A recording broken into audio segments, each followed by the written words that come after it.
बद्रीनाथ में सरस्वती नदी के तट पर महर्षि व्यासदेव एक महान ग्रंथ को रचने के विषय में विचार कर रहे थे, पर उनके सामने एक बहुत बड़ी समस्या थी। उनकी व्याकुलता को देखकर ब्रह्मा जी वहां प्रकट हुए। व्यासदेव ने ब्रह्मा जी का स्वागत किया और कहा कि मैंने एक महान ग्रंथ को छंदों और कविताओं में लिखने की तैयारी की है, लेकिन इसे लिखने के लिए मुझे एक ऐसे बुद्धिमान व्यक्ति की जरूरत है जो मेरे सोचने और बोलने की गति से बिना रुके लिख सके। इस पर ब्रह्मा जी ने गौरी नंदन गणेश जी का नाम सुझाया।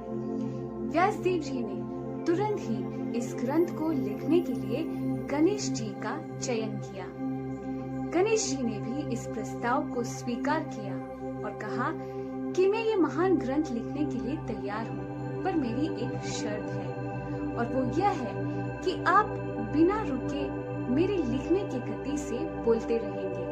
अगर आपने क्षण भर भी विराम लिया तो मैं इस महान ग्रंथ को लिखना बंद कर दूंगा। व्यासदेव जी ने भी मुस्कुराते हुए कहा कि मुझे तुम्हारी ये शर्त मंजूर है, परंतु मेरी भी एक शर्त है और वो यह है कि मैं जो भी शब्द उच्चारण करूंगा उस शब्द को तुम अच्छी तरह से सोच समझ कर ही लिखोगे।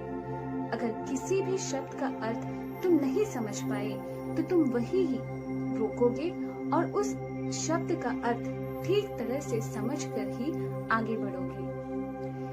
गणेश जी ने भी इस प्रस्ताव को स्वीकार किया और दोनों ही इस महाकाव्य ग्रंथ को लिखने के लिए बैठ गए। जब कभी भी व्यासदेव जी को छंद सोचने के लिए समय लगता तो वो कई कठिन शब्दों का उच्चारण करते, जिससे गणेश जी को इन शब्दों का अर्थ समझने के लिए समय लग जाता और इसी समय का सदुपयोग करते हुए व्यासदेव जी आगे के छंदों का रचन करने लगे। तो इसी तरह अक्षय तृतीया की पुण्य तिथि पर एक धार्मिक, ऐतिहासिक, पौराणिक और दार्शनिक महाकाव्य ग्रंथ ने जन्म लिया, जिसका नाम था महाभारत।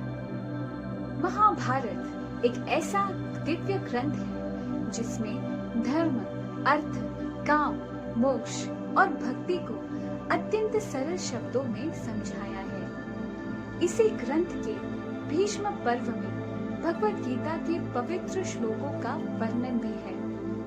तो आज इस कथा से हम यह समझ पाते हैं कि केवल महर्षि व्यासदेव और गौरी नंदन गणेश जी के कृपा कटाक्ष से ही हम महाभारत और भगवत गीता जैसे दिव्य ग्रंथों का पठन कर पा रहे हैं और हमारे जीवन के सही उद्देश्य को समझ पा रहे हैं।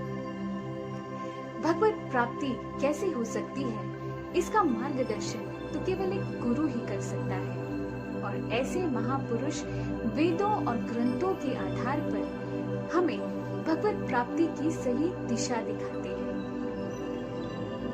नरसिम्हा देव जी ने गणेश जी को विघ्नों को हरने की विशेष शक्ति प्रदान की है। तो आइए इस गणेशों उत्सव में हम गणेश जी से ये प्रार्थना करते हैं कि हमारे आध्यात्मिक जीवन के सभी विघ्नों को वे हर ले और हमें हरि भक्ति की सही दिशा दिखाएं।